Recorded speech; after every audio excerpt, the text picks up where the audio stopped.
Hello, fellow readers and writers. Welcome to the cabin. Today's video is dedicated entirely to the 22 books I read in 2022. But first, let's warm up this cabin while it's raining outside.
Guys, welcome to another video. We are ending this year 2022 and I thought it would be a good idea to rank all the books I read in 2022. I think this is the overview. I'm not sure, I might have missed some, but if I didn't think of them, I'm sure they will not have made a big impression on me, so then it's not such a big problem that they're not in the list.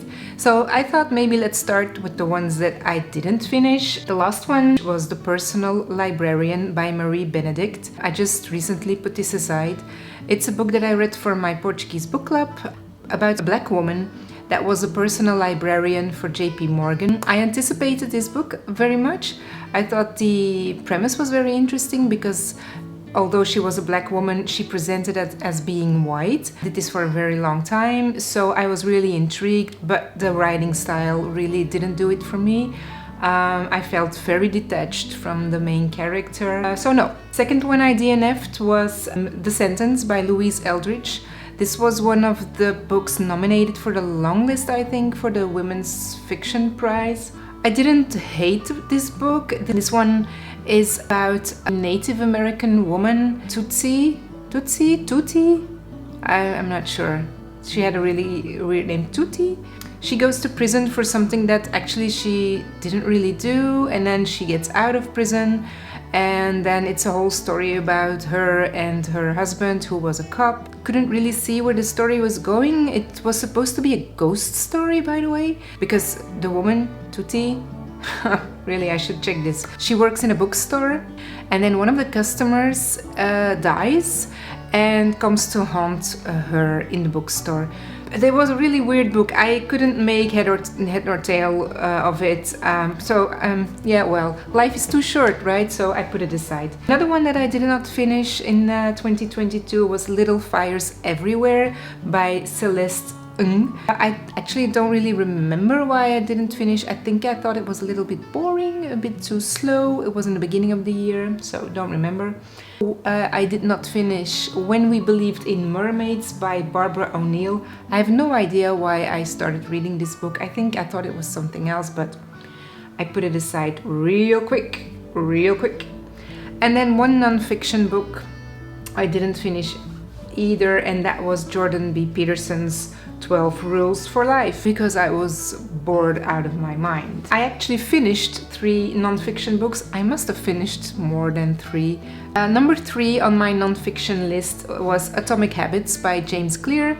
Liked it. Could have been written in 50 pages, I think, but nonetheless, repetition is a good thing when it's a non-fiction book. This one is about discipline and habits, and I took some notes. I'm not going to go too deep into it now, but yes, I liked it. Number 2 on my nonfiction list was Awesome by Linda Devil, a Belgian author and actress. I very recently finished this book. I'm very positive about it and I did a review. So if you want, you can check it right here, because I only posted that video last week. Oh, and it's about panic attacks and anxiety disorder, stuff like that. And this is something that I have been unfortunately struggling with. So I really liked the book and I thought it was really very good, very well written, very accessible. Yeah, loved it. My number 1 though on the list is Save the Cat Writes a Novel. I'm a writer. I mean, I read books about writing books and this one I love.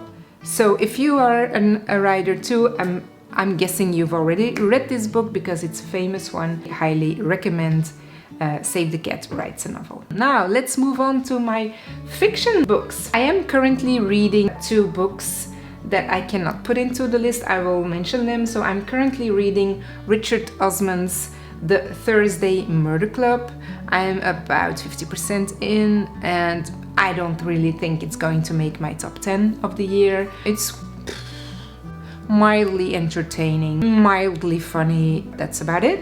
I also started Sylvia Plath's The Bell Jar and I think I've only read about 10 pages. I am really very much enjoying it. So I'm already regretting not having finished it. So I'm sure I will give you an update about it, but I'm sure it will make my top 5. I already feel it's going to make the top 5. But anyway, I've read 19 fiction books up till today. And last place is For When the Coffee Gets Cold. I thought this was a very disappointing book. I also did a review about it, so check it out here. The next one I wasn't really too happy about is Frederick Beckman's Anxious People. Disappointed again because I adore Beckman's writing style. I adore A Man Called Ove. I think it was his first novel, but maybe not. Maybe it was his second. But I adore that book. I mean, it's a little gem. I treasure it close to my heart. But this one, I think some authors maybe dwell a little bit too much on the same trick, if that's the right way of expressing what I mean. Then on number 17, I have Hemnet by Maggie O'Farrell. Didn't hate it, but Hemnet is a retelling of William Shakespeare's story, but from the perspective of his wife. And William Shakespeare and his wife lost a child. The child was called Hamlet. Hamlet, that's a bit of the same, apparently, it's the same name. So it tells this story of the loss of this child. I had high expectations of this book, and although some parts of it were beautifully written, some part of it felt really over the top, and I could, for the love of God, not connect to the main character being William Shakespeare's wife. And when I cannot connect, it's a no-go for me. Same for my number 16, which is Violetta by Isabel Allende. Great story about a woman that's born in 1920. She lives until 2020. She's born during the pandemic of the Spanish flu, dies during COVID, and tells the story of Chile in her 100 years of living. Amazing, interesting. I mean, so much potential, but again, couldn't connect with the main character being Violetta, and mostly because this book was written in the form of a letter, and that felt too distanced, whatever. You know what I mean. Number 15 is The Time Traveler's Wife by Audrey Niffenegger. It was enjoyable. This book is about a girl that gets visits from a man who travels from the future, but he's supposed to be her future husband. So she meets him when she's like 9 or 10 for the first time, and then keeps meeting him, he keeps coming back, and Henry is his name. When she's about 18 or 19, she doesn't see him anymore, and then they meet in real time. And it was an interesting premise here, but a bit too long. No, not a bit too long. It was about 150 pages too long, I think. I wasn't really happy with the characterization of the protagonist, Claire. Couldn't really connect with her again. That's a big topic for me, so that's why it's on number 15. Number 14 is Sea of Tranquility by Emily St. John Mandel. Also a time-traveling book. And actually the Time Traveler's Wife was recommended in the Sea of Tranquility book. That's why I read it. Sea of Tranquility was a book club pick of my book club here in Portugal, and enjoyable, but I cannot remember a lot about it. So I think it didn't really connect with me. 13 is a big bestseller. It didn't make my top 10, and this was Song of Achilles by Madeline Miller, a retelling of the story of Achilles, but from the point of view of Patroclus. I don't know how you say it in English. He's Achilles' best friend and lover. Beautiful story, it's a romantic story. It is hyped a lot, and for me it didn't live up to the hype, but I enjoyed it, so fine. Number 13. On number 12 we have our very first thriller, because I didn't read as many thrillers this year as you would expect from a thriller writer. This is one of Karen Slaughter's, Pieces of Her. There's also a Netflix series about it. Quite enjoyed it, but not really anything more than that. Number 11 is a Dutch thriller called Engel, which translates as Ice Angel, by Natalie Pagey or Pagey. I don't really know how to pronounce it. Loved it, but didn't make my top 10. Let's move on to the top 10. The number 10, we have the other Karen Slaughter I read this year, and this one is Girl Forgotten. This has been adapted to a Netflix series as well. It's the sequel or prequel, I'm not sure, of the other one of Pieces of Her. And I thought it started out really well. It's an investigation about a girl that's murdered like in the 80s when she was pregnant, and nobody knows who the father of the baby is, and many mistakes have been made in the investigation, and now this female detective is trying to figure out what happened to her. Good thriller, enjoyable, and I think it's the only one in my top 10, so that's what I said. I didn't read a lot of thrillers, so I had to have some in my top 10. Number 9 is Matt Haig's The Midnight Library. Now, I liked it, I enjoyed it. It's a short book. It's about Nora, a young woman who is being depressed as...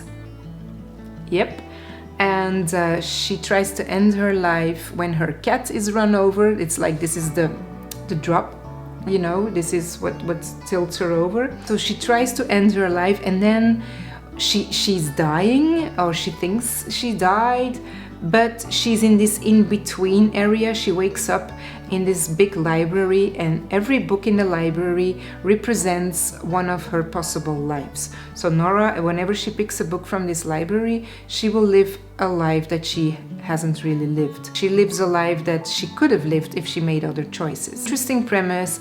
I actually loved it because I'm a sucker for things like this. Parallel universes, like I said, I'm a sucker for them, so I love them. When I closed it, I had a good feeling about myself, and well, I'm happy when that happens. To number 8, we have another big best-selling book. Like The Midnight Library, this one was hyped by TikTok like unbelievable. It's called The 7 Husbands of Evelyn Hugo by Taylor Jenkins Reid. I loved it. It's a feel-good novel. It's an enjoyable read about a young woman who is invited to the beautiful house of this iconic actress called Evelyn Hugo, and I imagine Evelyn Hugo as being a modern Marilyn Monroe, but a Latin version of Marilyn Monroe. Evelyn Hugo wants to tell her story. She wants to give to this young journalist her memoir, and of course there's a reason for that, and I must be honest, this was the big plot twist, and I saw that one coming, but it didn't really matter because I just loved the story. I just loved how it talked about love. You know, I'm just a simple girl and I like to read romantic tales. So, Number 7 is The Secret Life of Bees by Sue Monk Kidd. I love her writing style. I'm going to read some more of her. This was my first Sue Monk Kidd. Really loved it. Secret Life of Bees is about a young girl whose mom dies. She stays behind with her dad.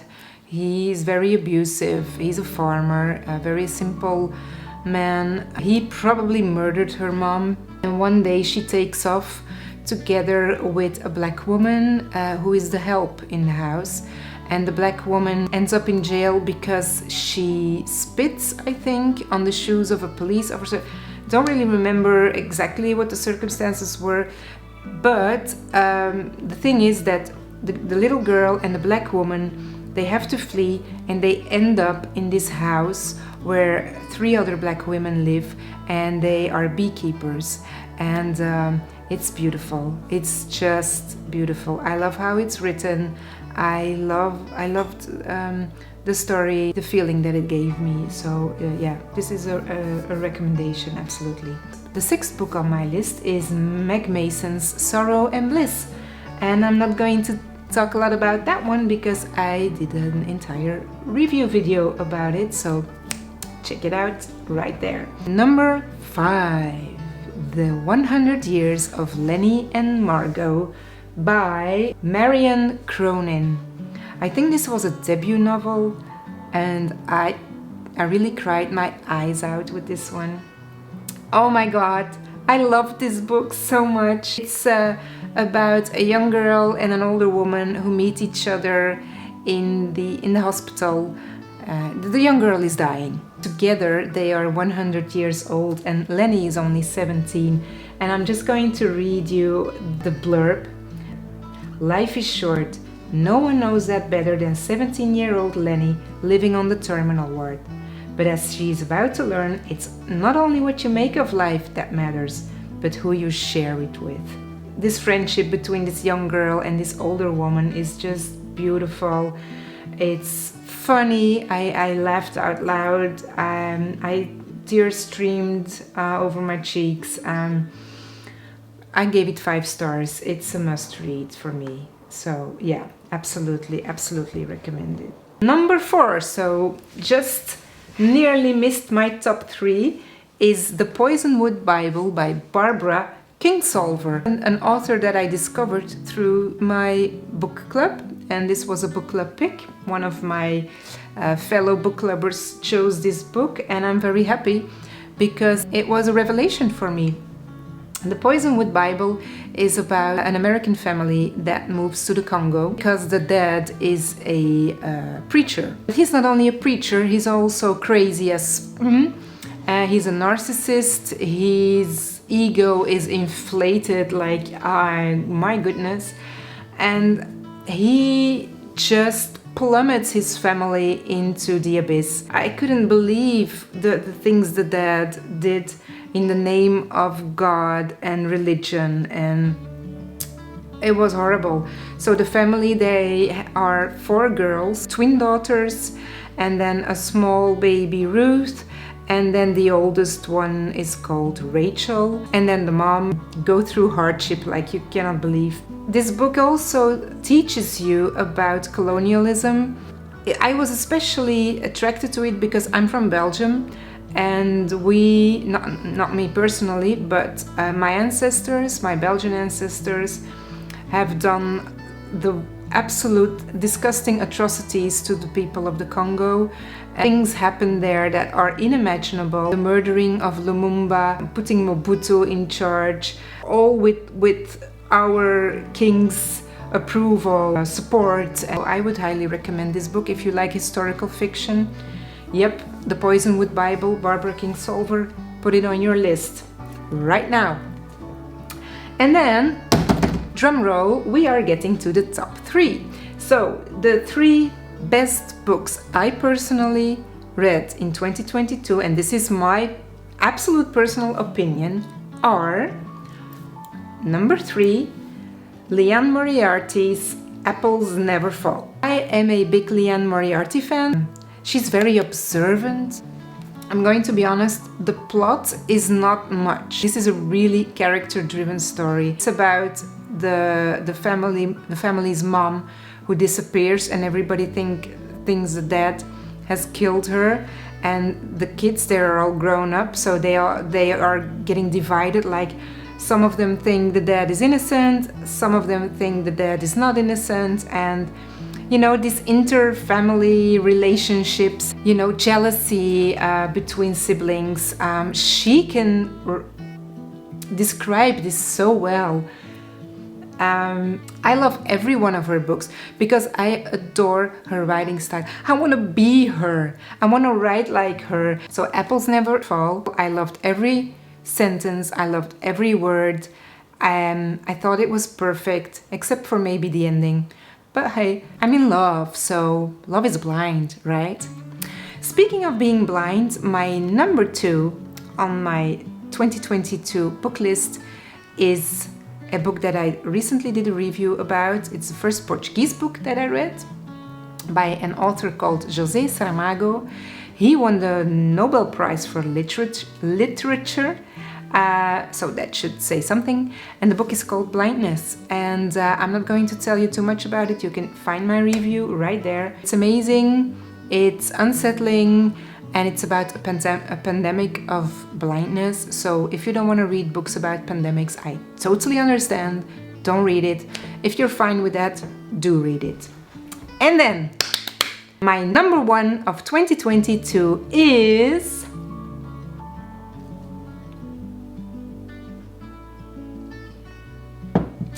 Educated by Tara Westover. This is a book that was recommended to me by my mom, and I was blown away by this book. It's a memoir. That's the amazing part of this book, that this actually happened. She's born in a family of a gazillion kids. The family is Mormon. They live very isolated. The dad is very much like the dad in the Poisonwood Bible of Barbara Kingsolver. Very religious, very much convinced of his being right and having all the answers. And this story, I just couldn't believe it. Every few pages I was like, no, this cannot be true. Poor kids. Those kids, they couldn't see a doctor, not even when they had a finger cut off. They couldn't wear seatbelts in the car, and they crashed that car constantly. Couldn't go to school, so they couldn't get an education. They couldn't do anything. They could work on their dad's scrapyard, and that was it. I thought it was heartbreaking, especially for this little girl, Tara, who was very, very bright, very smart. She worked on the scrapyard just like her brothers and sisters. There weren't any books in the house. The only books that were in the house were religious books. So what did she do? She studied the Bible, and she learned how to read and to write by reading the Bible. It's a bit tragic, but also it made her an amazing writer, because the way she writes is gorgeous, it's beautiful. Her sentences are crafted in a way that I can only dream of. This little girl, born under the worst of circumstances, she scrambles her way up to finding a way to go to school. For the very first time, she saw the insides of a school when she was 17, and still she managed to go to a university. Not only go to university, but she managed to get her PhD. She got a doctorate. That woman is amazing. She's still a young woman. I think she's in her 30s now. This memoir is amazing. And yeah, I would very, very, very highly recommend it. So those were my 22 books that I read this far. 5 ones that I didn't finish, 2 that I'm still reading. My reading goal for the year 2022 was 25, so I'm sure I'll get there. 3 more books to go, but I think that will not be a problem. So that's it for this week's video. I'm going to go one last time through the layout of the manuscript of Project Alone 2, because I'm going to send it over to the copy shop and have it printed, so I can start reading for the first time in December.